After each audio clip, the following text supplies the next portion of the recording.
Sugidama blog. Sugidama blog.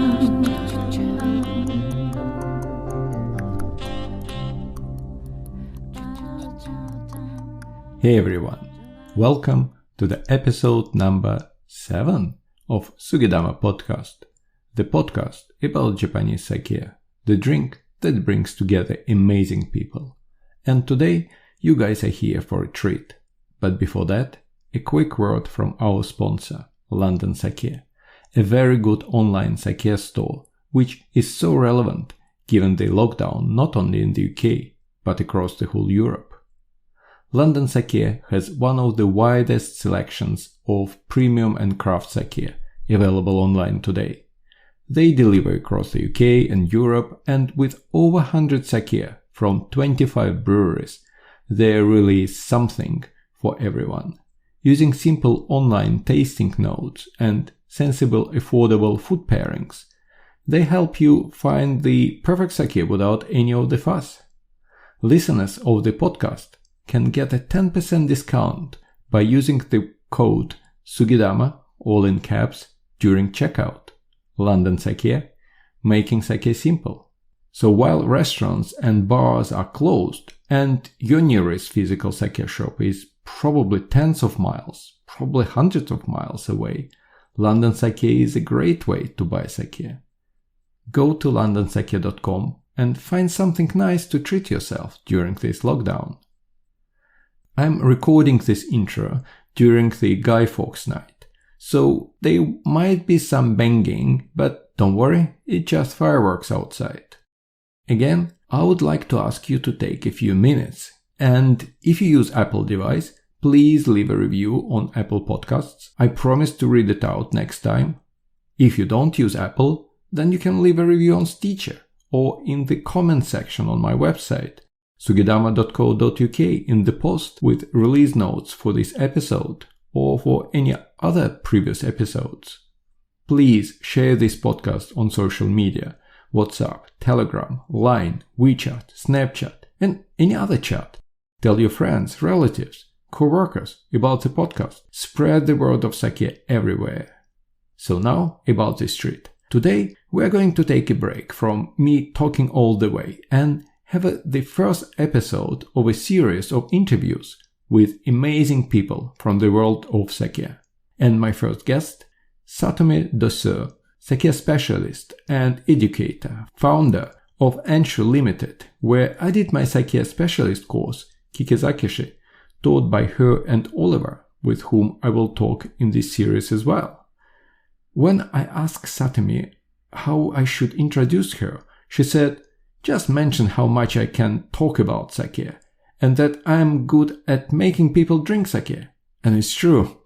If you want to know more about sake, she is the person to go to. Keep an eye on the event section on my website, sugidama.co.uk, as she will be doing an online course about sake soon. Okay, let's go to the interview.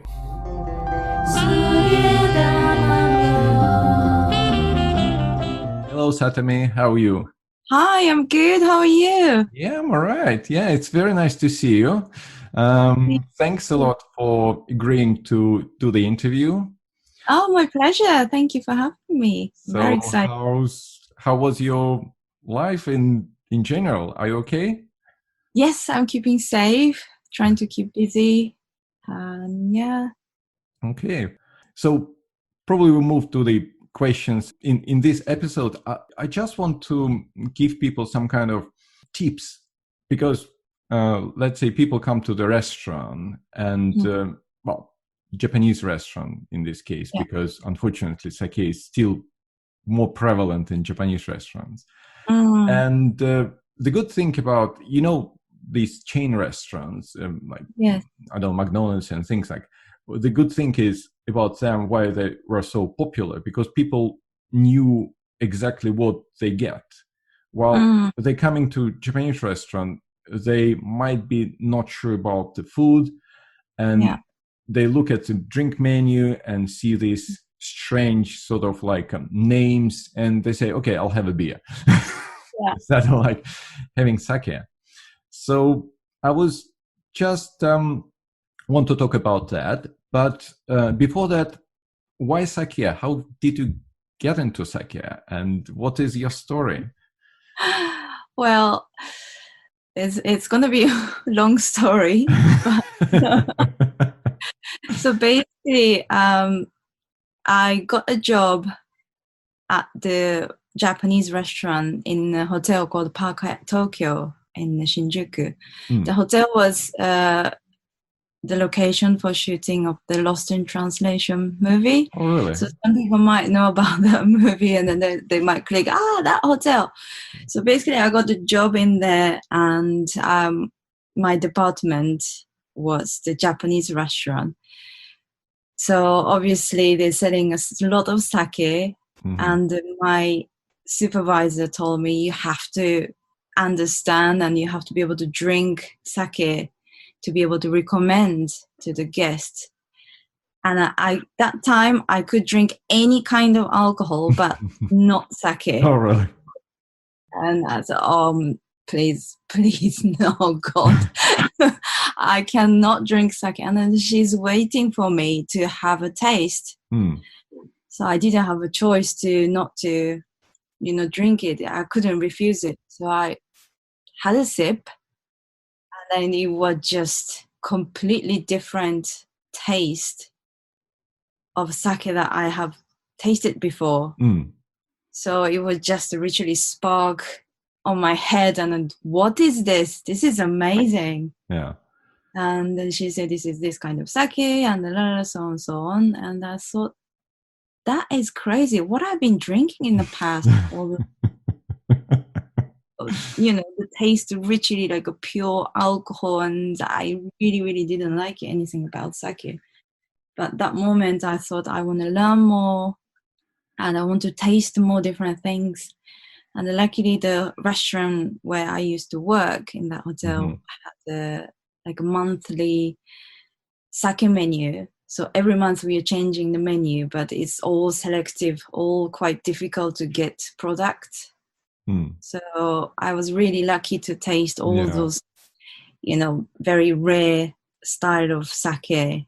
And then I got the certificate. I studied and I took the certificate, and I went to lots of bars and restaurants to taste the sake. It's kind of how I started.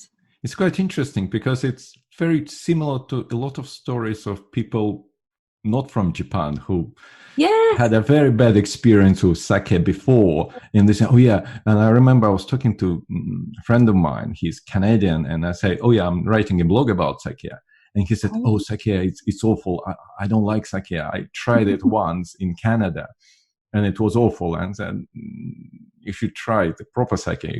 Definitely tried something not very good, or probably not even a sake, because in some restaurants they give you some sort of stuff which is not really sake. It's some kind of some alcohol, and they heat it up and say, it's sake.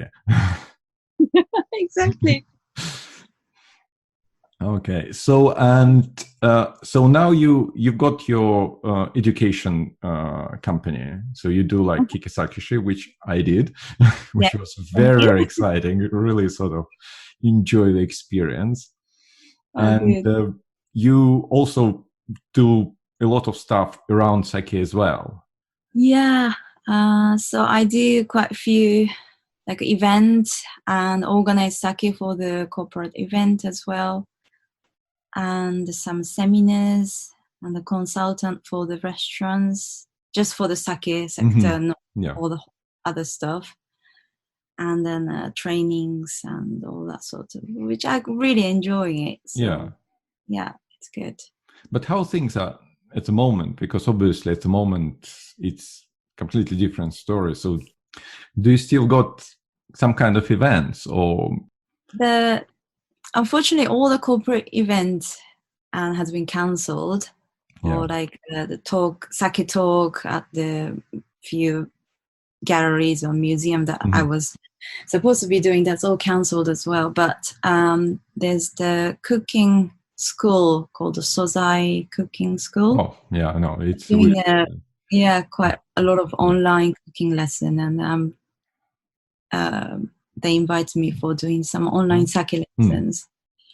Okay. So that, and I'm still working in a restaurant 2 days in a week to recommend sake to the guests, which are really enjoying it. So it's those two happening at the moment, but all the rest is it's really difficult. Well, hopefully these things will get better, at least probably after Christmas. We don't know, but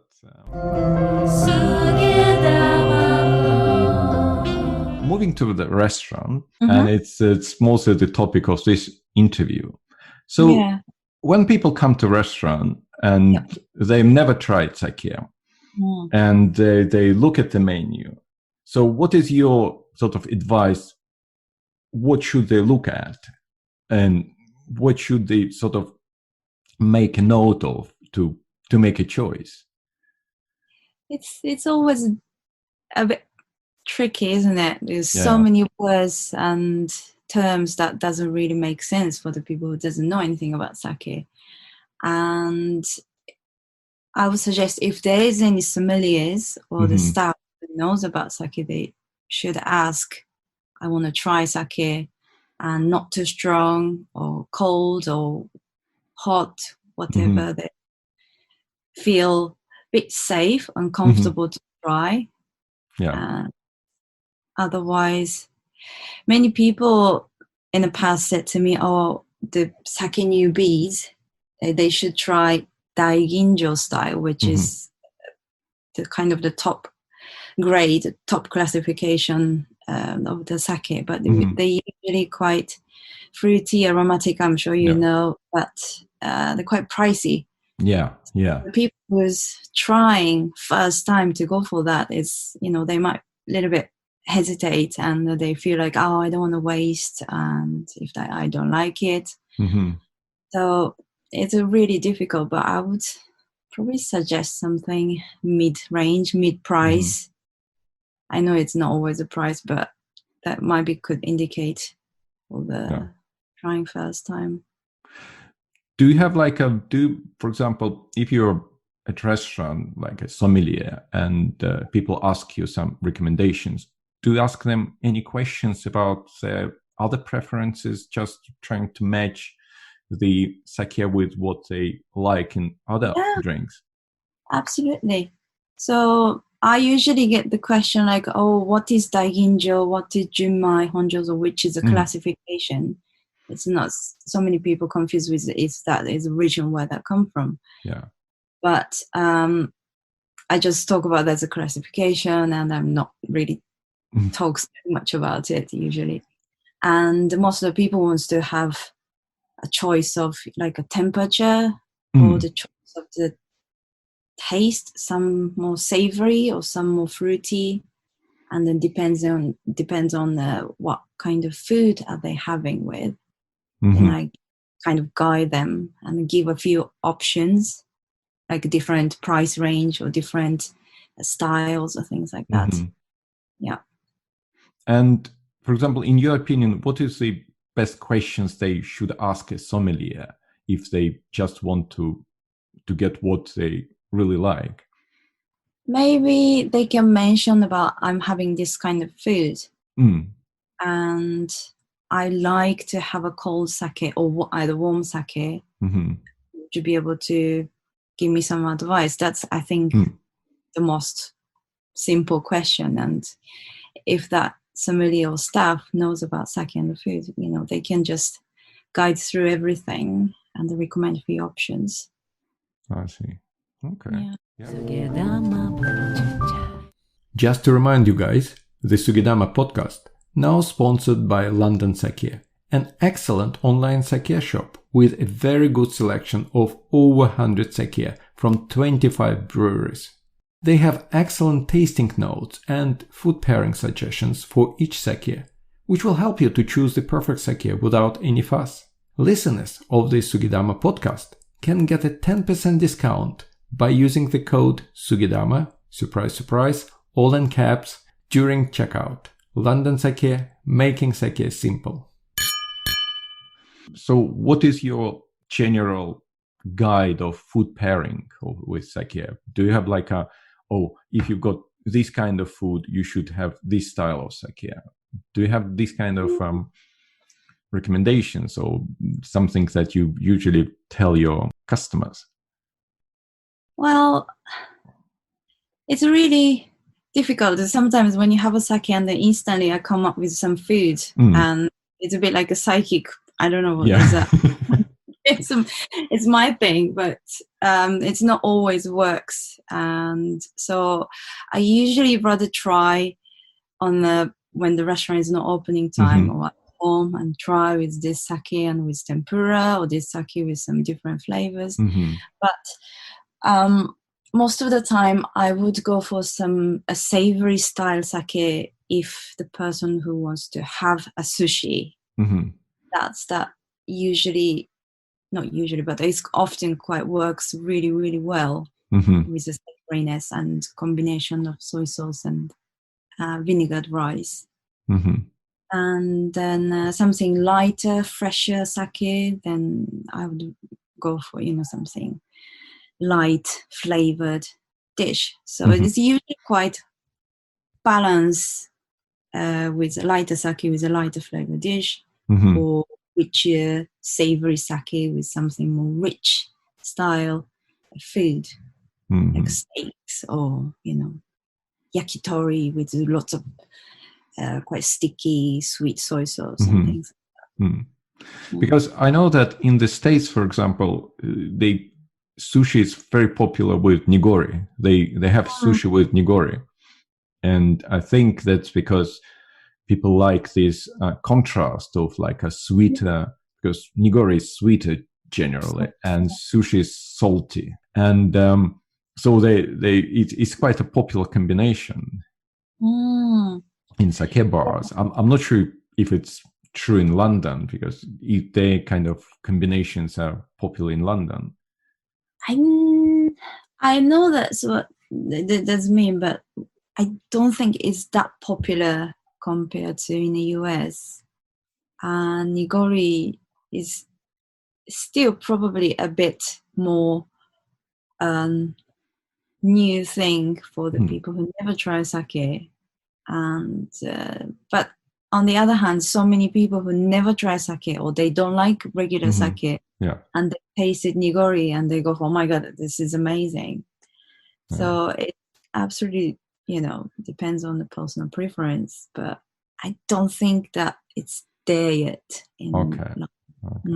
I think the good thing about nigori is the name is very easy to remember, and it's a name that you can easily, I think, that to remember Junmai Daiginjo. Yes. Which is all like Honjozo, which is very, very Japanese. And nigori sounds very international. Yeah. Do you know that there is some saying in Japanese, I know, that when rice is brought to the table, sake is taken off the table. Is it true, or is it just, or is it like, I don't know, is it like a myth? Yeah, it's kind of unspoken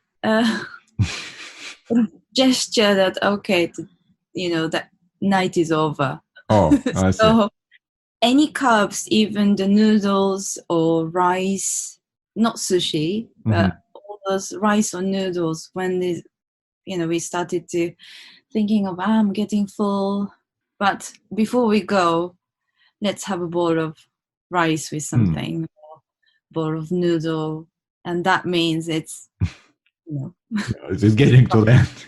Yeah, getting to the end. Because if you have those carbs at the beginning, you can't really carry on drinking and eating. It fills you up. Yeah.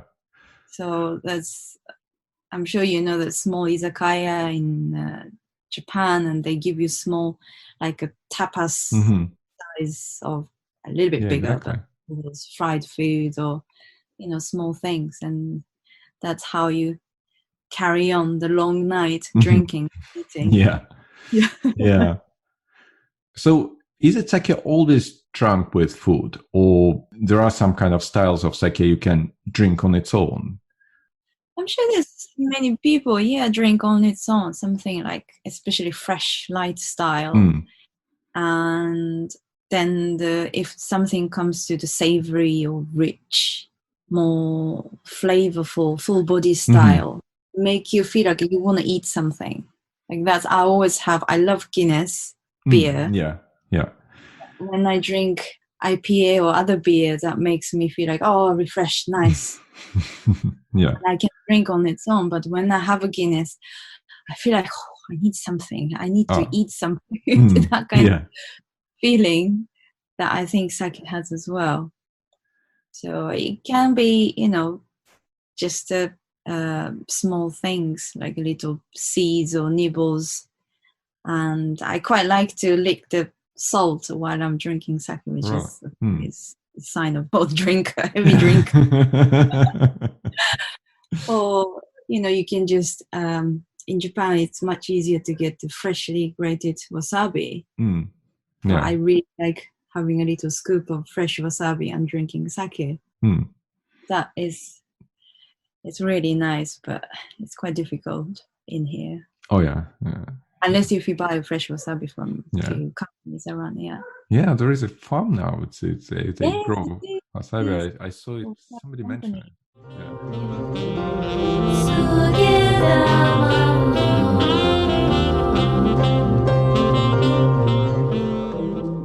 Do you have like any kind of suggestion for ending of the meal with some kind of sake, which is like more like digestive, or I don't know? Yeah. So there is a few options in the sake. So we can, the people can have like a dessert sake, which can be usually sweet, and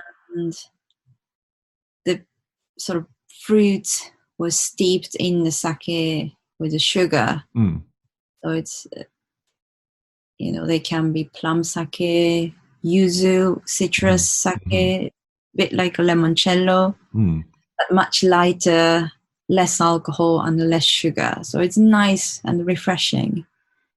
Or, there's so many, like a pear using sake, or loads of different styles, as well as aged sake as well. And aged sake, or kijoshu, which is usually quite sweet. Beautiful. Kijoshu, is it the sake when you add sake during the brewing? Yes, brewing. Okay. Instead of adding water, they add sake.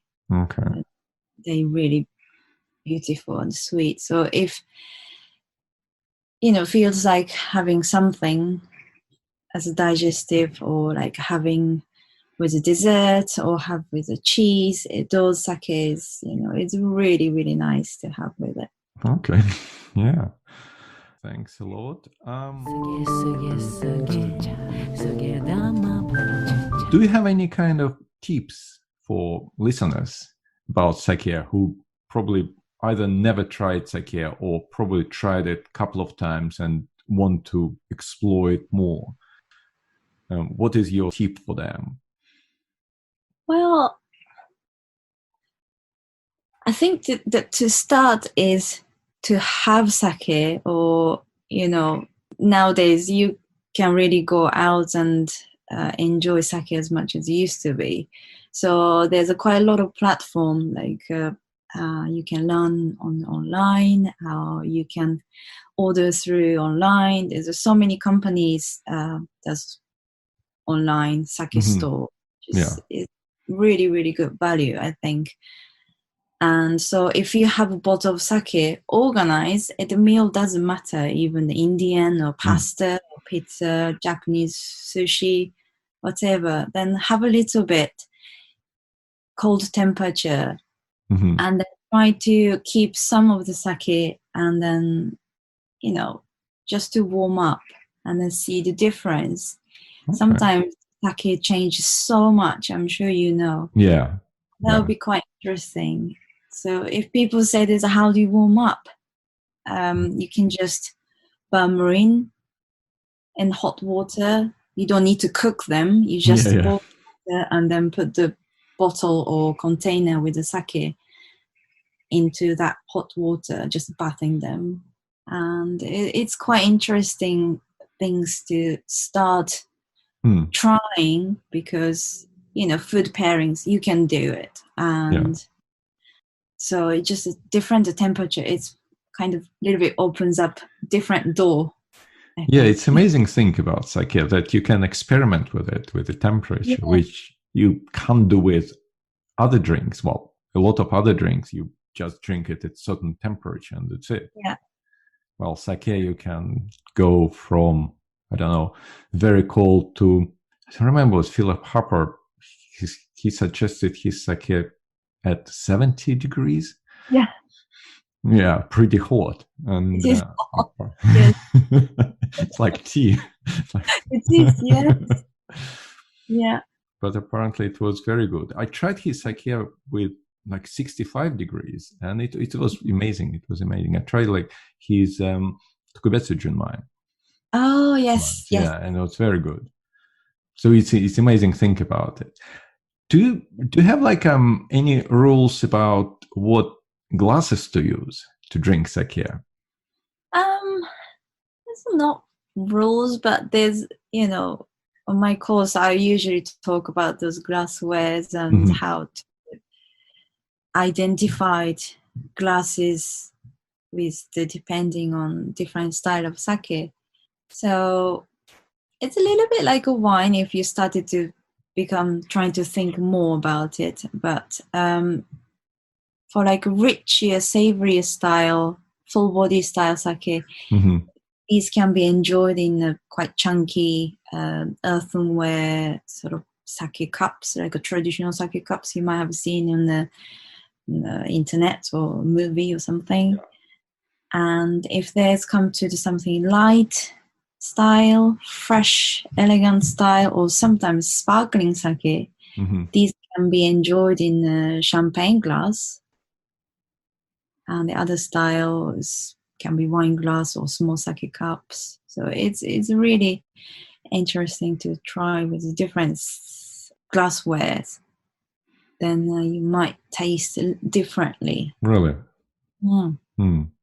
It's quite interesting that you think about Japan as a country of very sort of strict rules. People address each other very strict ways. It's depending on seniority and things. And when you talk about a lot of stuff, it's very sort of liberal. Oh yeah, you can drink it from that, or you can drink from that. You can use this temperature. Oh yeah, you can have it with it. It's very sort of like liberating in a way, because it's such a. I thought about that. It's an interesting contrast a bit between certain traditions and other stuff. It's like I don't know. I was reading a book about Kyoto, and the guy was saying that all Buddhist temples in Japan, they were built based on this kind of concept of the mountain in the middle and 4 mountains on the corners. And he said, but sometimes they had 4 mountains, like 4 mountains and the corners. Sometimes they got 3. Sometimes they didn't have a mountain in the middle. So it's like a concept, but taking us very sort of 100% following. yeah. The same with sake. It's like a daigenshu. It should be drunk cold, but if you don't like it cold, you can try to warm it up. And Yeah. True. Oh, yeah. It's quite interesting. They drink a lot of sake when they're planning the temple. Yeah. Just forgot. Okay. Do you have any sake what you would like to recommend to our listeners? Yeah. It's really difficult to pick. Yeah, I know. Well, there's quite a lot of sake I like, but recently I really like the sake called Nishinoseki. They came from the producer is located in the Kyushu Island, so it's really southern part of Japan. And then the Junmai sake is great, but the other sake called Cube, they're coming in a small, like light blue color bottle. So this sake is designed to be drunk on the rocks. Oh, really? Oh, interesting. So it's a Genshu, which means undiluted. Usually sake, dilutes with water to balance the taste and alcohol percentage and so on and so on. But this sake hasn't been diluted. So the alcohol content might be a little bit high, I think 17%. So it has got quite good body and structure. And then when you add ice, it doesn't really, break any balance. And it's quite tasty. So it's really nice for like hot day, of course. Okay. Yeah. And then when you before you start the meal, it's quite nice to try have this sake on the rocks and then move to something else. To be honest, I've never tried sake on the rocks myself. Yeah, it's really beautiful. I should try it. Yeah. I keep hearing about it, and but in this summer it was so hot. I even added a splash of soda water, and that make it much lighter. And it's sometimes when you drink alcohol in the hot weather, you feel even hotter. Yeah, it's like a Schorle. It's this German drink when they take the white wine and put soda in white wine, like a easy drink, and it's light and refreshing and not very alcoholic, and you don't want to drink something strong in hot weather. So it's pretty cool. I think I've never sort of I knew about on the rocks, but I didn't know which one to try. So now I know. That is great. Yeah. Cool. Okay, thanks so very much. No, thank you. It was very great to see you. Because I used to see you only on this Instagram, and you can't interact properly. It's more like only sending messages, and that's it. Yeah. So now it's very nice to see you. Like. I hope that you enjoyed our conversation with Satomi. By the way, the sake she recommended, Nishinoseki Cube, is available at our sponsor's website, londonsake.com, with pairing suggestions and more information about the rice variety, polishing ratio, and anything else, in case you wonder. And don't forget that listeners of the podcast can get a 10% discount by using the code SUGEDAMA, all caps, during checkout. London Sake, making sake simple. That's it for today. I'll be back with more episodes, the second part of the How Sake is Made series, and interviews with other super interesting people about sake, life, and everything. In the meantime, try some sake and let me know if you like it. Look at my website, sugedama.co.uk. I'm going to publish soon my recommendations for the 5 best sake for a rainy day, or look at the tasting notes section. Please send me an email or leave a comment about your experience. Again, if you like the episode and want more, hit the subscribe button. Please, please, please. If you want to support Sugedama podcast, leave a review. Don't wait. Just do it now. It only takes a few minutes and means a really big deal for me. Again, share this podcast with your friends, relatives, coworkers, with anyone who might ask you about sake, or on your social media, chat apps, anywhere. Thanks a lot for listening. Kampai. Suge, suge, suge, Sugedama blog. Suge, suge, suge, Sugedama blog. Suge, suge, suge, suge.